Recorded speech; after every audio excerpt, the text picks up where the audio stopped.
Olá, bem-vindo à 5ª temporada do PQU Podcast, o podcast para psiquiatras em formação. Aqui é evidência com opinião. Eu sou Luiz Alberto Etten e é uma satisfação tê-lo como ouvinte. Nesse episódio do PQU Podcast, mais uma entrevista.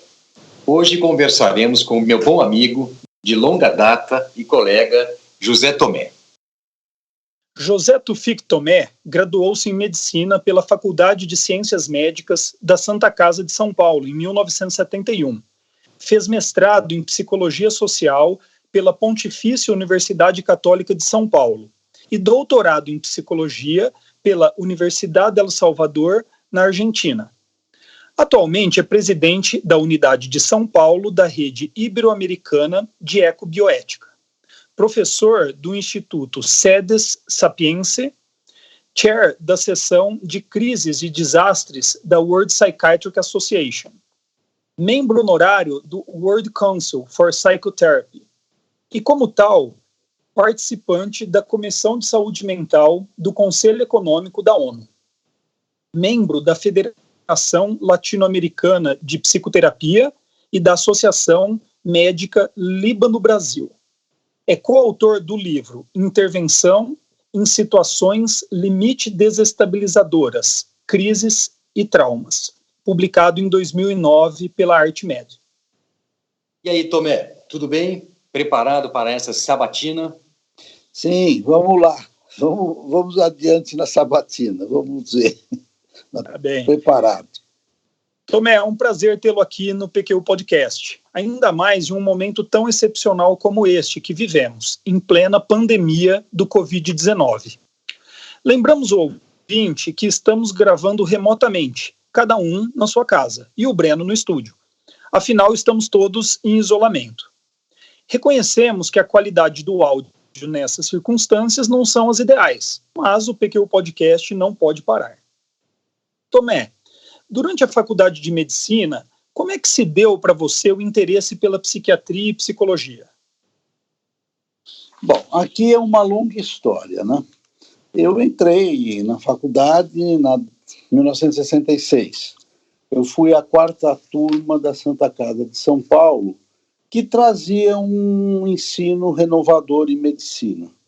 Nós estávamos dentro de um hospital, a faculdade ficava dentro dos hospitais da Santa Casa, nós convivíamos com os pacientes o tempo inteiro e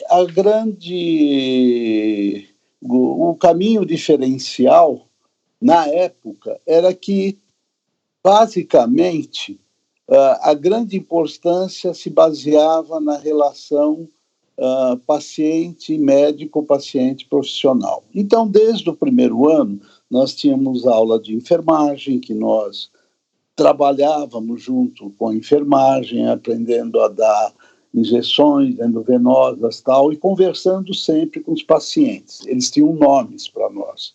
Não era o leito tal ou no ambulatório tiozinho, vozinha. Nesse momento, a Santa Casa tinha, no departamento de psiquiatria, a condução da Virgínia Bicudo, quando eu estava no primeiro ano. Então, que era presidente da Sociedade de Psicanálise na época, né? Tínhamos, então, um contato já direto com psicologia médica, mas dentro da relação médico-paciente, a questão do rapport, e aí sobre a transferência. Então, no segundo ano, quando continuava a psicologia médica, a doutora Virgínia Bicudo sai da Santa Casa e assume o departamento do Dr. Enzo Aze, que era psiquiatra e psicólogo. Ele vinha da PUC e assume o departamento e cria dentro do departamento, acho que na época era o grande diferencial, um departamento de psiquiatria em que nós tínhamos contato com todas as linhas. Psicanálise, que na época, me lembra, Luiz Pires Melo e Silva, da Melanie Farcas, tinha Gestalt, que era Thérèse Telligent, tinha Psicodrama, que era o da Alessandro, e Psicodrama Infantil, José Roberto D'Alessandro, psicodrama infantil, que era o Roberto, tínhamos linhas comportamentais, enfim. Então, desde o início, eu sempre me interessei por esse lado da psiquiatria e da psicologia. Evidentemente, nós sabemos que ninguém se vai por um campo se não tem algo por detrás que o motive. Enfim, eu tinha, toda uma questão de conflitos familiares, problemas familiares, enfim, que esta área estava presente. E sempre isso me motivou muito a querer entender os processos, né? E assim foi, continuei. No terceiro ano, nós passamos a ter, no segundo ano, além de psicologia médica, nós tínhamos psiconeurofisiologia, que era com Paulo Vaz de Arruda. No terceiro ano, já íamos para Franco da Rocha, ter as aulas práticas de psicopatologia geral. Na época era o André Teixeira Lima. Evidentemente, a nossa formação, na época, a gente estudava Kurt Schneider, Kreshner, Bloiler, Henry Steckel, e por aí vai. Quer dizer, então, quarto ano é psicopatologia especial, com os mesmos professores.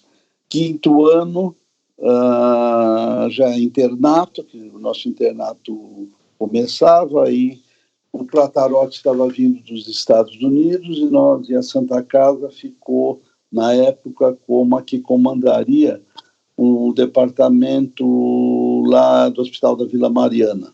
Então, começamos a trabalhar lá. Nesse inteirinho, no terceiro ano, passei a ser, eu e o grupo, passei a ser monitor em psicologia médica e montamos um ambulatório de psiquiatria e psicologia psicossomática, quando passamos a atender pacientes. Então, a prática com o paciente começa, para mim, diretamente no terceiro ano da faculdade, ainda como monitor, lógico que tendo a supervisão de toda esta equipe pelas diferentes linhas. Então, estou dando uma ideia de um amplo espectro de abordagens para uma mesma fenomenologia, né? E assim foi. Então, a partir daí, me formei, fui fazer residência no Hospital de Franco da Rocha, fiquei como médico clínico e psiquiatra. O Franco da Rocha era dividido em colônias, fiquei com a terceira colônia masculina, que tinha só 1.200 pacientes. Nossa! 700 crônicos, 200 cegos e surdo-mudos, né? E eu, na época, ir para Franco da Rocha era mais difícil ir de carro, porque tinha neblina, então nós íamos de trem, íamos junto com o professor, o Paulo Fraletti, que na época foi diretor de Franco da Rocha, e, enfim, comecei aquele trabalho, né? Lembrar que nessa época começa não, quer dizer, a gente tem contato com tratamentos da comunidade terapêutica, quer dizer, a interação, e naquela onipotência do recém-formado, tentando dar conta da colônia, né? Então, tentando tratar, arrumar amostras de remédio para tratar os pacientes, separava para não misturar, enfim. E assim foi a vida como eu iniciei na psiquiatria, né? E fazendo também clínica médica, né? Porque tinha que tratar pneumonia, tinha que tratar, enfim, tudo que surgia entre os pacientes, né? Porque cada colônia não tinha um hospital central que você poderia mandar. Daí eu fui para a biotipologia da penitenciária do Estado, porque também nesse inteirinho a gente tinha estágios no manicômio judiciário e tal, né? Tudo isso acontecia na época. A gente saía, às vezes, de Franco da Rocha, tinha que dar um plantão no manicômio judiciário, fazer laudos, enfim.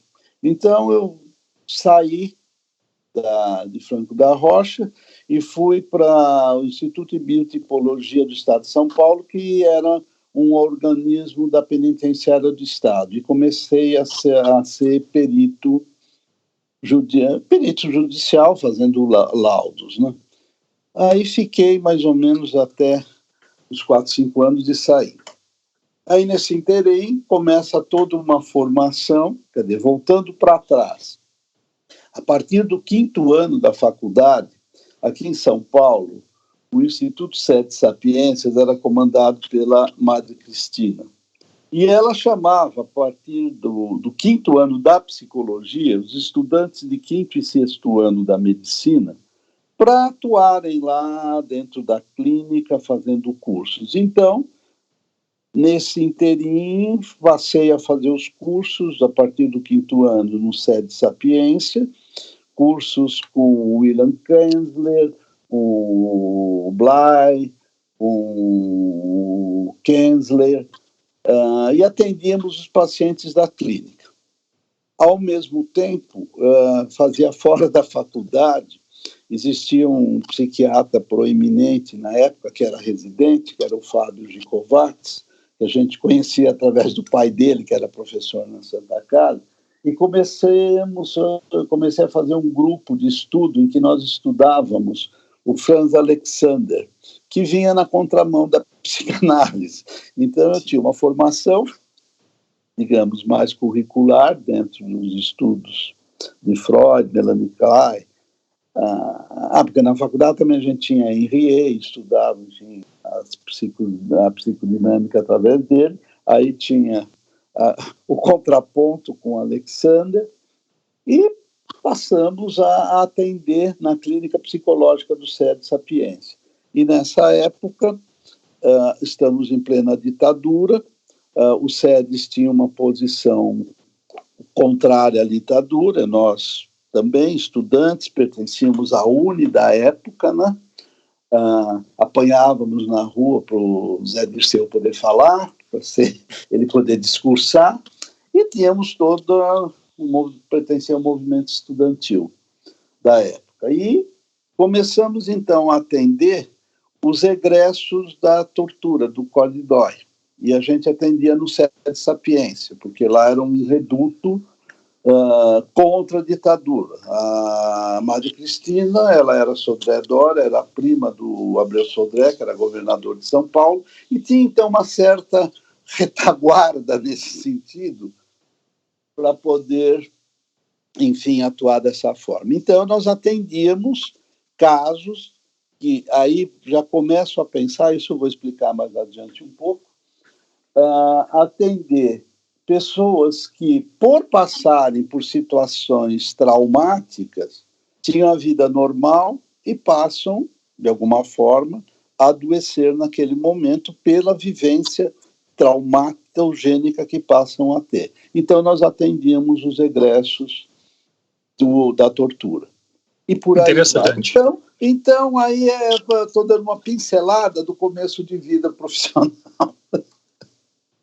Não, mas, puxa, que pincelada, rapaz, que trajetória mais rica, hein, Tomé? E como é que foi o mestrado em psicologia social e o doutorado em psicologia? Então, na época, evidentemente, voltando aqui para a década de 70, existia assim uma formação. Se você fosse para o campo da psicanálise, você tinha que rejeitar a sua formação médica, porque você tinha que ficar só na psicologia do inconsciente, né? Sim. E isso era a Sociedade de Psicanálise da época, né? Então era você estudar Melanie Klein, você tinha os grupos que ficavam só estudando o inconsciente, não tinha nenhum envolvimento com a realidade. Isso porque a sociedade não queria se comprometer politicamente com as questões que adoeciam ou adoecia uma população através de regimes repressivos, opressores que nós vivíamos. Então, eu fui fazer psicologia social. Entendi. Porque era o campo, era a PUC, era onde a gente podia, enfim, era um campus aberto também contra a ditadura, em que a gente podia, enfim, buscar outros autores. Hoje, evidentemente, com o passar do tempo, olhando na linha do tempo, eu tenho toda essa noção do que é você entender autores que, digamos, estão já dentro de uma ideologia ou não, né? Isso a gente entende hoje. Precisa passar algumas décadas para a gente poder compreender o que se passa. E são as nossas mudanças, né? Então, estou dando aí a minha entrada na psicologia social, tem a ver com a minha militância política, né? E dentro da minha militância política, então, com o tempo, eu passei... aí o SED Sapiência fecha como faculdade, porque ela era contra o MEC, e em 1975 a Madre Cristina monta o Instituto SED Sapiência, que era um curso não ligado ao MEC, com cursos abertos, e aonde nós podíamos atuar a nossa ideologia. E aí ela me convidou e me chama para coordenar a psicodinâmica de adultos. Isso é 1975, fazem 40 e poucos anos que eu estou lá no SEDES, enfim, os mais diversos cursos, né? Aí dei cursos de formação, já na época, né? Já estava 4, 5 anos formado, comecei a formar profissionais no campo de psiquiatria, psicoterapia e psiquiatria psicodinâmica.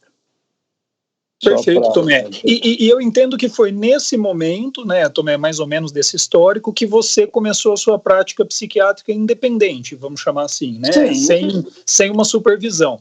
Me conta um pouquinho, então, como é que foi desde então, como chega a tua prática de hoje, inclusive, né?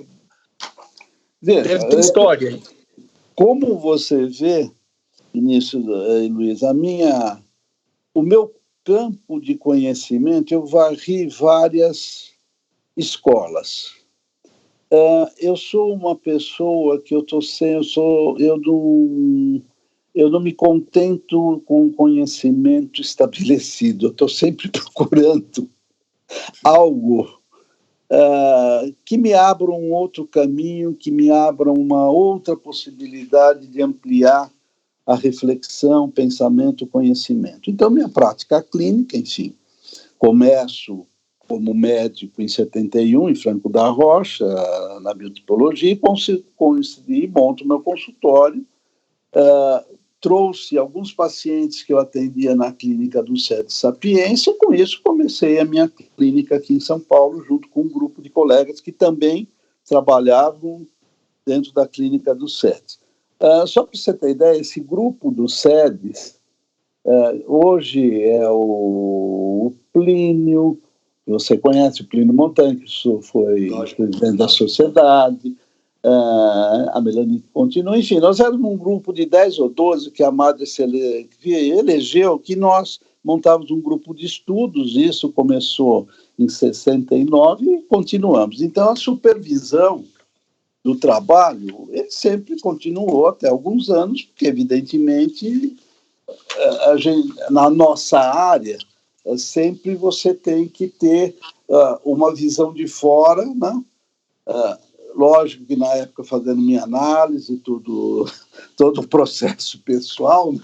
Para a gente poder diferenciar o que é meu, o que é do outro, seja como psiquiatra clínico ou na psicoterapia ou na psicanálise, né? Então, o meu trabalho clínico começa e desenvolvo até hoje, né? Evidentemente, hoje trago aí uma bagagem, né, de tudo isso, e com as atualizações, aí entram as neurociências, né, no tempo, já no final da um pouco antes da década de 70, começam os estudos de neurociência, começa a aprofundar nisso também, porque também aqui, só voltando para trás um pouquinho, lá em Santa Casa, na nossa formação, nós tínhamos como professor de patologia o Edgar Maffei. E o Edgar Maffei, ele dava neuriatria na época, em que nós estudávamos, pelo estudo anatomopatológico do do cérebro, as patologias.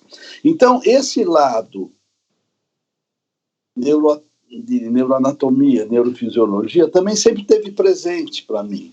Por isso que eu nunca abandonei, e fui na contramão, uma série de colegas da minha época, nunca abandonei ser médico.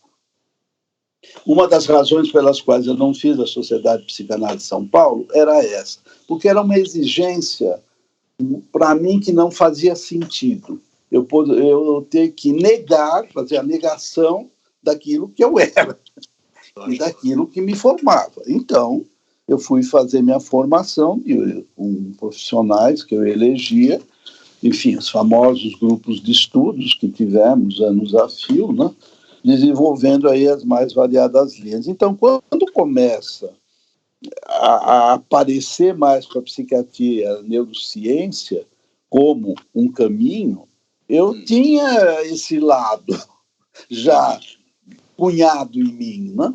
E fui por aí também, né? Tanto que eu sempre me atualizei, sou um psiquiatra que uso medicamentos, porém não sou um psiquiatra de protocolos, né? Para mim, a CID ela é uma classificação de sintomas, né? Não é o diagnóstico, que infelizmente, como é hoje, eu compreendo o sintoma dentro da dinâmica psíquica, né? Eu trabalho dessa forma, por isso que eu sou um psiquiatra psicodinâmico, né? Ô, Tomé, nós já tínhamos você no nosso radar aqui para ser entrevistado no PQU Podcast.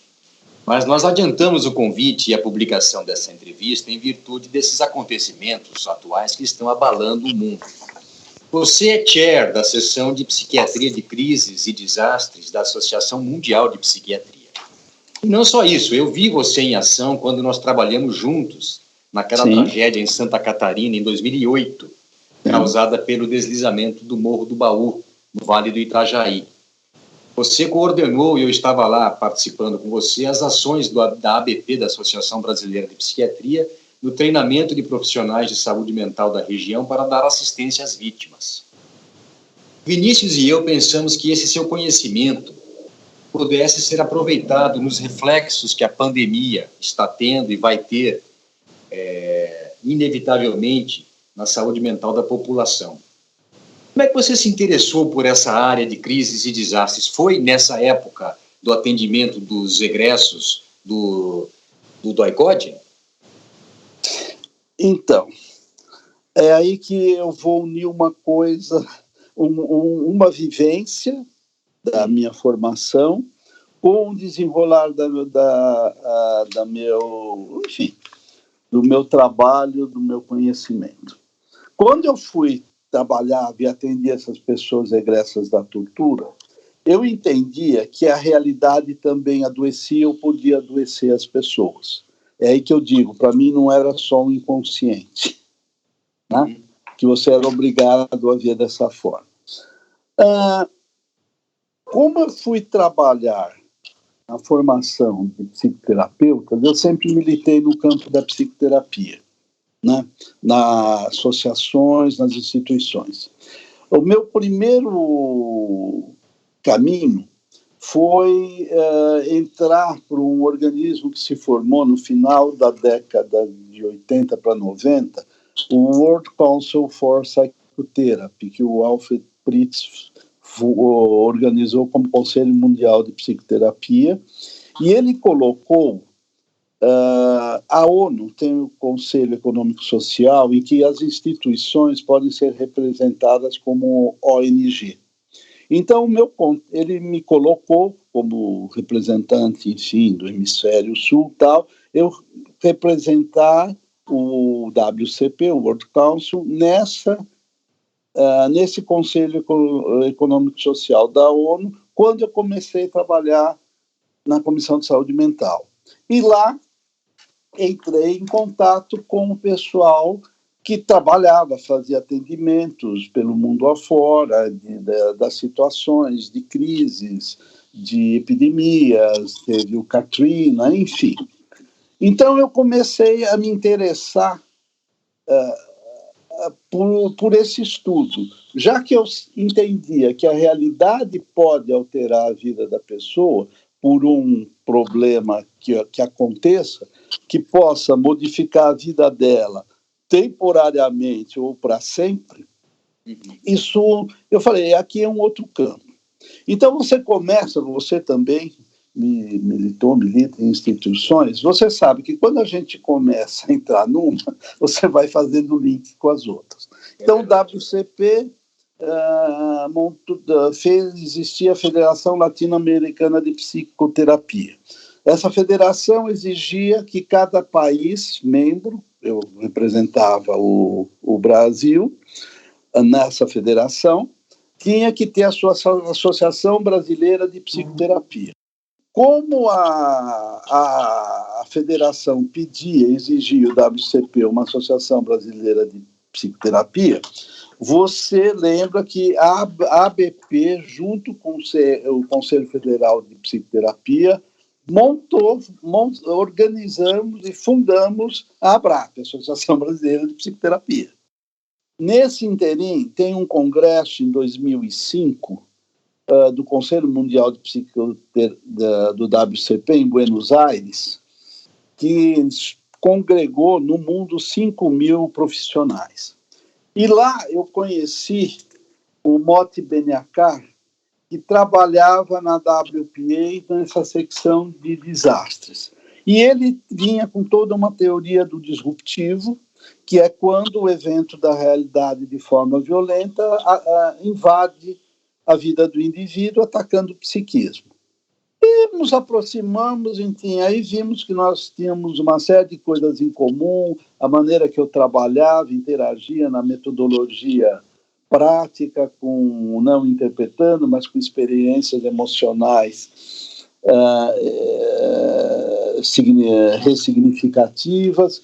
E aí ele ao mesmo tempo ele pertencia e pertence até hoje à Cátedra de Bioética da Unesco, né? Cuja sede é na Universidade de Haia, que é o chefe dessa cátedra, ainda ele está nessa universidade. Então foi aquilo que eu falei, vai se alinhavando uma série de circuitos. Aí o Motti resolve, em 2010, junto com a Universidade de El Salvador e a Sociedade de Psicanálise de Buenos Aires, a APA, a montar um doutorado sobre o disruptivo. E que nós passamos a estudar isto. Aí eu entrei para esse doutorado em 2010.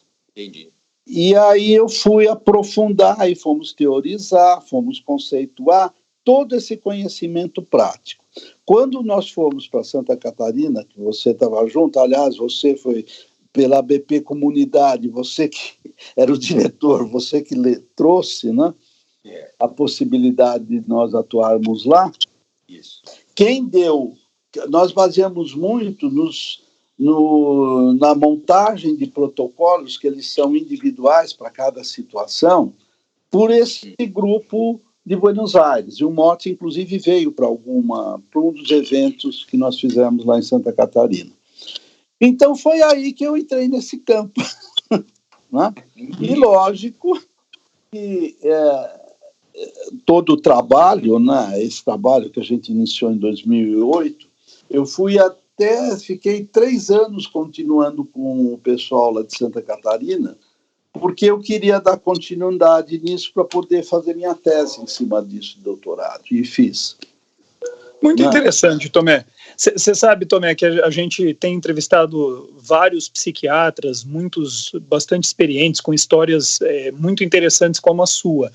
E é incrível, nenhuma história é linear realmente, né? Assim, é isso que você está dizendo, né? É mais esse alinhavar de histórias do que uma história linear, do que um plano desde o início, né? Não existe isso.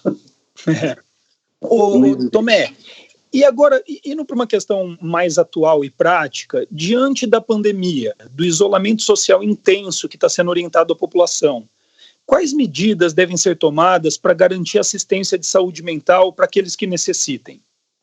Então, Vinícius, esse eu acho que é o o grande problema. Primeiro, nós temos que preservar e atuar em cima da saúde mental desses profissionais de linha de frente. Eu diria que o preparo para esse tipo de vivência, infelizmente, esses profissionais não têm. Por isso que adoecem fisicamente e estão adoecendo do ponto de vista emocional, psicológico. Porque você trabalha nessas condições limite, né? Em situações limite, porque o que acontece nesse campo é o seguinte: você, quando atua nisso, você, ao mesmo tempo, está sendo pressionado pela mesma situação de quem você está tratando. Então, a linha ela é reta para as duas pontas. Então, você é profissional e você é atingido da mesma forma. Então, para você poder trabalhar nisso, você teria que ter um preparo porque você se mistura, você se confunde muitas vezes. Sim. Não tem como, é humano. Né? Você está vendo que o outro está morrendo, você tem que acolher, você tem que pegar na mão dele, você tem que fazer algo. Por quê? Porque o humano, o relacional, é o que está presente o tempo inteiro na nossa vivência. Então, nós vemos agora, você falou, como é que isso se organiza, né? Pelo WPA, estou tentando, enfim, montar grupos de assistência à distância a esses profissionais. Agora, para essa população, nós entendemos que este isolamento, ou melhor, eu vou me anteceder, vou voltar um pouquinho para trás. Qualquer evento traumatogênico, né, porque não existe situação traumática, existe o evento traumatogênico, porque o traumático vai acontecer no nosso psiquismo. Não existe a situação, existe a situação traumatogênica. Eu posso adoecer, o outro não, do ponto de vista emocional. Toda esta população entra em contato quando acontecem essas situações disruptivas, como essa pandemia global do planeta. Nós entramos em contato com aquilo que nós fugimos e negamos o tempo inteiro, a nossa impotência perante a vida. Nós não somos donos das nossas vidas. Existem eventos que desorganizam de um momento para o outro toda uma história de vida. E nós estamos vivendo isso. O mundo está vivendo isso. O que acontece? A gente entra naquilo que eu vou chamar o horror, o terror, num primeiro momento. Eu nego. Né? Eu tenho que negar, porque para eu me manter e achar que eu não vou me desintegrar, eu vou negar, eu vou banalizar, eu vou onipotentemente tentar enfrentar. É um mecanismo necessário. Né? Porém, se você fica só nele, você vai adoecer. Porque chega um momento que você tem que buscar sua relação com o real.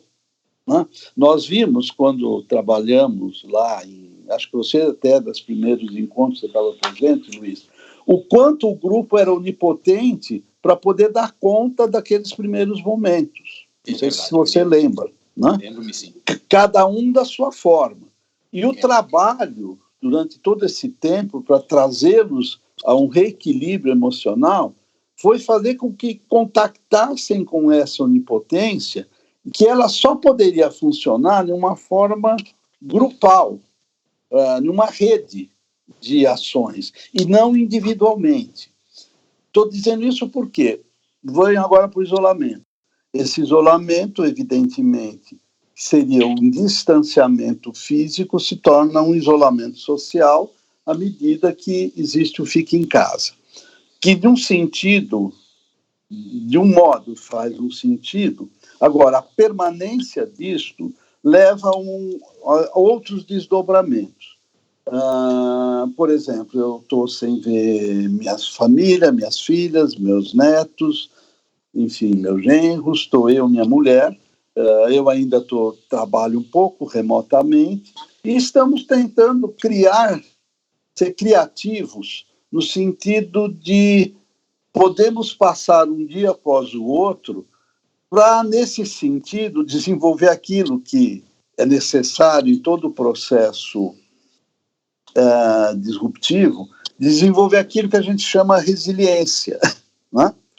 O que é resiliência? É eu buscar mecanismos de enfrentamento diante da realidade que eu estou vivendo.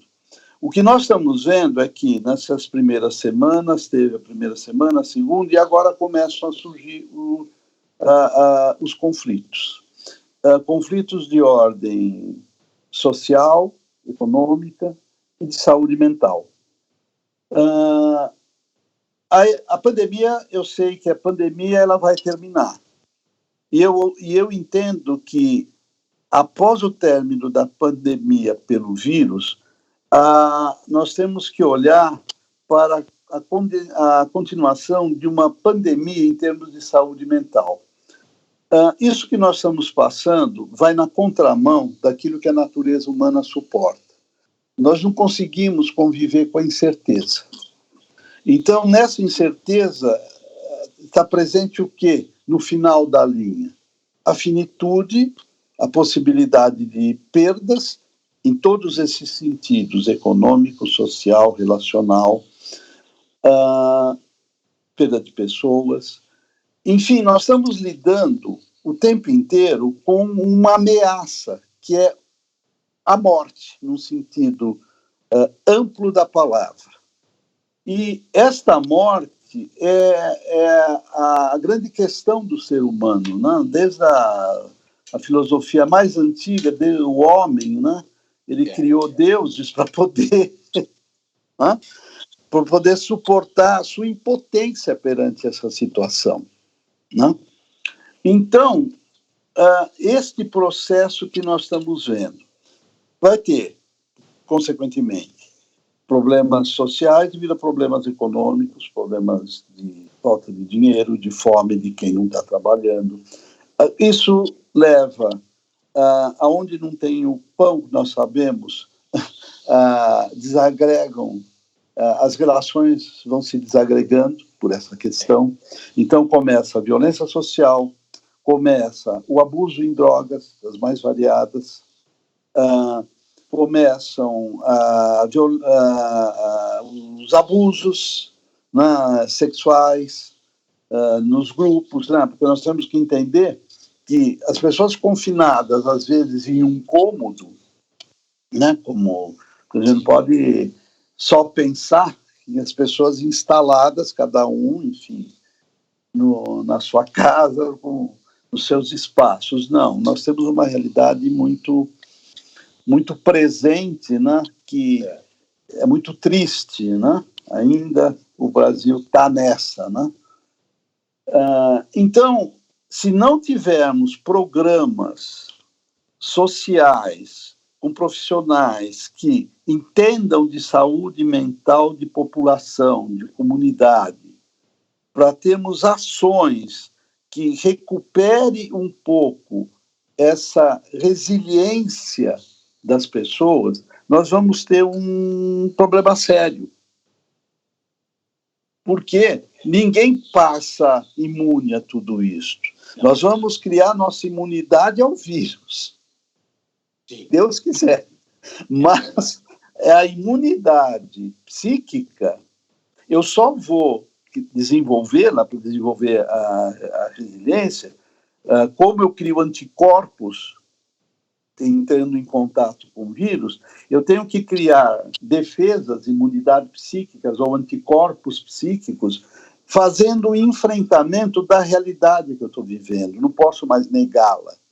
Não. Né? Me diga uma coisa, emendando com essa sua fala, né, em que você acha, ou como você acha que o psiquiatra, jovem ou não, na prática clínica deve se preparar para isso? Como é que ele poderia atuar nessa frente de ação para mitigar essas ondas subsequentes aí da pandemia? Eu acho que esse psiquiatra jovem, ele vai ter que se voltar um olhar a entender o relacional humano. Infelizmente, eu vejo, pelo contato que eu tenho com os psiquiatras mais jovens, a formação está muito dirigida para um sentido neuroquímico, biológico, em cima de diagnósticos de sintomas pelos protocolos. Verdade. Quando você está vendo dessa forma, você não está vendo a pessoa. Você elenca sintomas pela sua intensidade e faz um diagnóstico. E o que nós vamos precisar agora, e esse psiquiatra jovem que vai ter que estar em campo e por muitos anos ele vai ter contato com as sequelas dessa pandemia, ele tem que entender do relacional. O ser humano, ele é um ser biopsico, na minha época a gente dizia biopsicossocial, hoje a gente diz biopsico-relacional. Se ele não entrar e estudar o relacional e entender que a base de tudo está na relação que eu estabeleço para poder ajudar alguém, ele vai ter problemas, porque haverá necessidade de um retorno ao humanismo. Também acho, Tomé. Né? Também penso como você. Se a gente for atrás de manuais, nós vamos ter uma epidemia de transtorno de estresse pós-traumático, de reação de ajustamento, de transtorno de estresse agudo. E pronto. E isso não vai ser tratado como remédio. Não vai. E eu te digo mais, quer dizer, para nós, do meu campo, que trabalhamos com o disruptivo, o transtorno de estresse pós-traumático, primeiro que é um conceito errado, porque ele fala de situação traumática que não existe. Mas o transtorno de estresse pós-traumático, ele só lida com a ansiedade, que são os aspectos neuróticos da situação traumatogênica. Por isso que a gente vai chamar e separa com as patologias disruptivas, que é aquela onde vai surgir a angústia. Sim. Que é diferente para mim. Para mim, não. Para os psicodinâmicos, né? Que a ansiedade está ligada ao campo neurótico e a angústia está ligada à estrutura mais imatura, que é a psicótica, né? Que tem a ver com toda a pulsão de morte, né? O aniquilamento, né? Que nós estamos vivendo. Então, essa vivência real de aniquilamento, em todos os sentidos, no sentido amplo da palavra, está presente e vai continuar se isso não for tratado, com todas as sequelas desse isolamento, destas perdas, e que isso vai durar 1, 2, 3, 4, 10 anos. Entendi. Não é assim. Vai ser uma geração, né? Vai ser uma ou duas. Né? Então, você me pergunta desse psiquiatra que eu posso aconselhar, não é aconselhar, eu acho que orientar, abrir um pouco o pensamento, é que isso vá para um campo mais do humano, da relação humana. E é isso que eu estava conversando, que o Miguel Jorge, na Associação Médica Mundial, a plataforma dele é resgatar a relação médico-paciente. Exato. Que não tem mais. Não, acabou. Não sei se responde aí. Perfeito, responde sim, Tomé.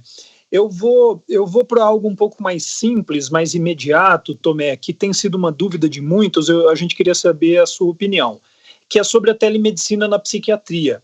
Eu e o Luiz Alberto vimos como positiva a regulamentação em regime excepcional que o CFM e o Ministério da Saúde fez para essa prática.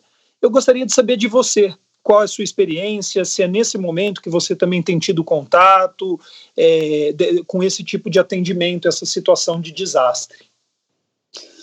Veja, uma moeda sempre tem dois lados. Então, a telemedicina é um avanço, eu acho que a gente não pode negar a existência da tecnologia, o desenvolvimento que ela trouxe, né? A medicina. Então, acho que tem aspectos positivos, sim. Agora, quando a gente vai para o campo da psiquiatria, aí é um campo mais restrito. Eu tenho experiência, por exemplo, em telemedicina. Eu faço atendimentos de pacientes meus, né, que eu conheço, né, há muito tempo, e que estão fora do país, por exemplo.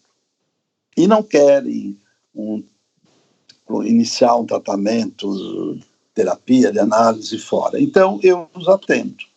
Mas isso é uma coisa, eu conheço. Sim. Por exemplo, agora, nesse momento, você atender um paciente que você não conhece, do ponto de vista na psiquiatria, nesse momento excepcional, como isso vai ser uma forma de ajuda a esse momento crítico de crise, eu acho válido. Agora, você instituir isto como forma de atendimento, não acho. Porque a nossa especialidade, ela está baseada em eu perceber o outro no seu sofrimento emocional. E ticando sintomas, que é assim que apresenta a tela para a pessoa. Eu tive numa reunião em que eu vi como é que isso funciona. Para mim foi assustador. É desse jeito, Tomé? Parece um checklist. Aparece, você clica. Caramba. Vai clicando. Você tem isso, quanto tempo, e por aí vai. Quer dizer, então, isso que é perceber o outro, que é o rapport, que é a transferência, a contra-transferência, toda essa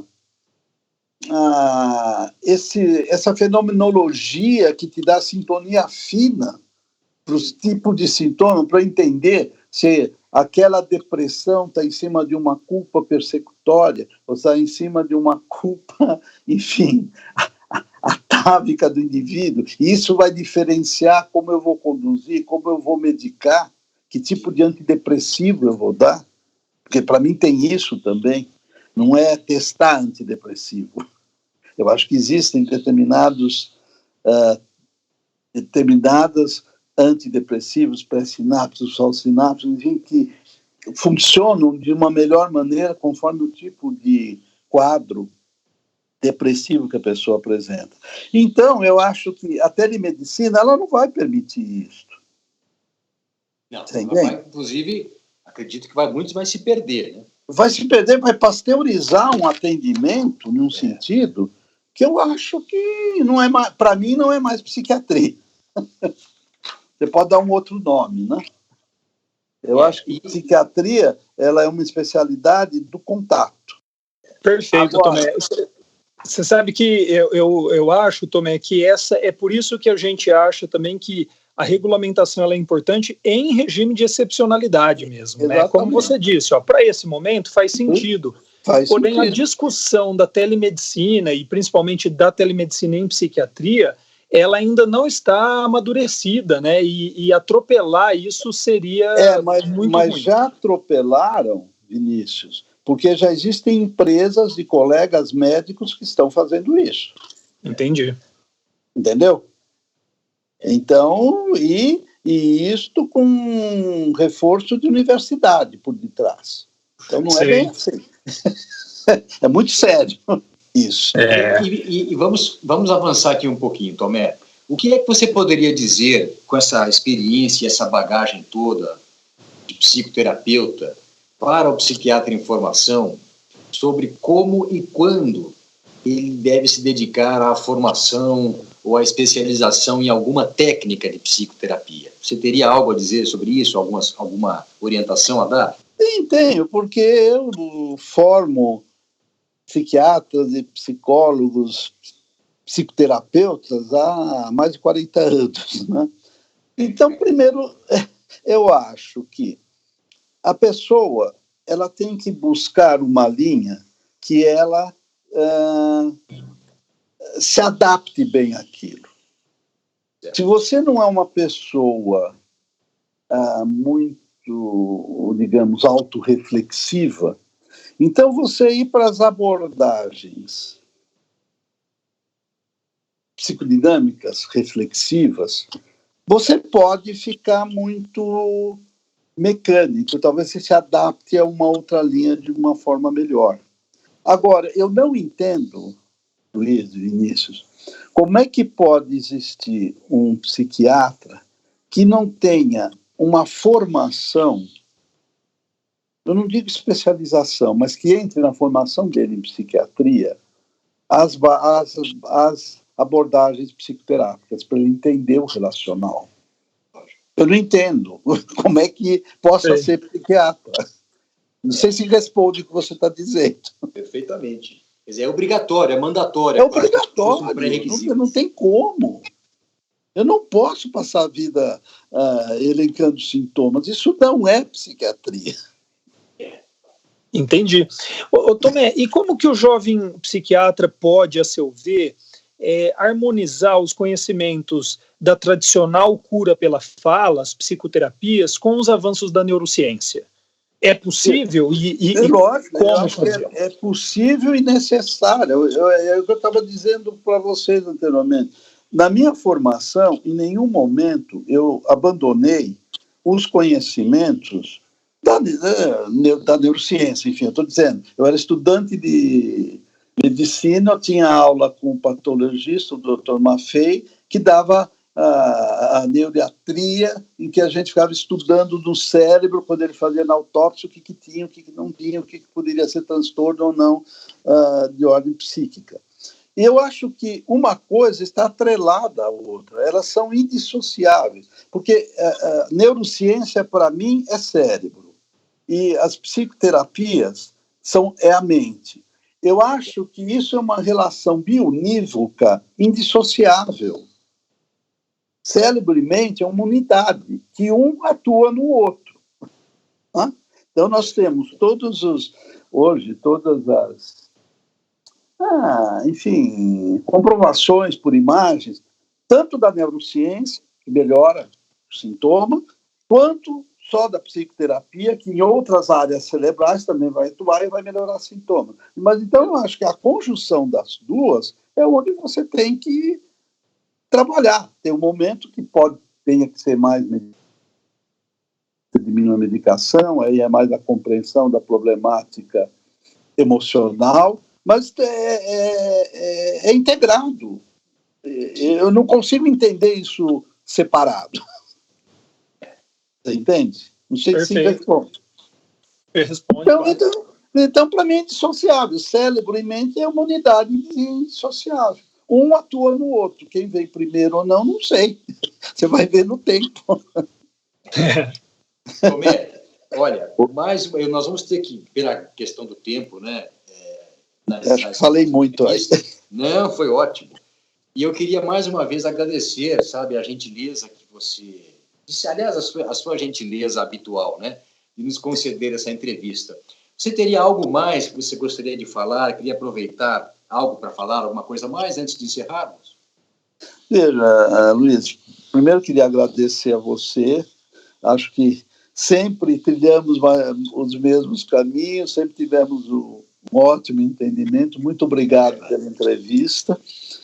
Eu acho que a consideração que eu podia fazer no momento é voltar para essa questão do momento que nós vivemos, que eu acho que ela é muito dramática, que nós teríamos que fazer alguma coisa assim. Eu acho que a psiquiatria tem muito a fazer. Agora, a gente precisa saber como é que a gente busca esse espaço. Não é simples. Eu trabalho em instituições internacionais. Dentro delas existe, sim, uma dificuldade da gente poder dar essa assistência, assistência remota por telemedicina, no trabalho, enfim, em cima de profissionais de ponta, e criar, acho que, sistemas que a gente pudesse atuar mais junto à população, de uma forma mais dinâmica. Agora, qual é o caminho? Eu gostaria de poder pensar junto com você. Mas, Tomé, olha, muito bom, muito obrigado. Obrigado a você. Parar por aqui. Um abraço para você. Um abraço e saúde para nós. Viu? Um abraço. Um abraço também, Tomé. É muito bom conversar com você. Até logo. Siga o PQU Podcast no Facebook e no Instagram.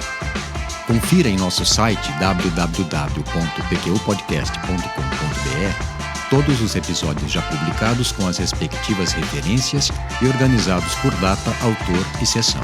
O PQU Podcast agradece sua atenção.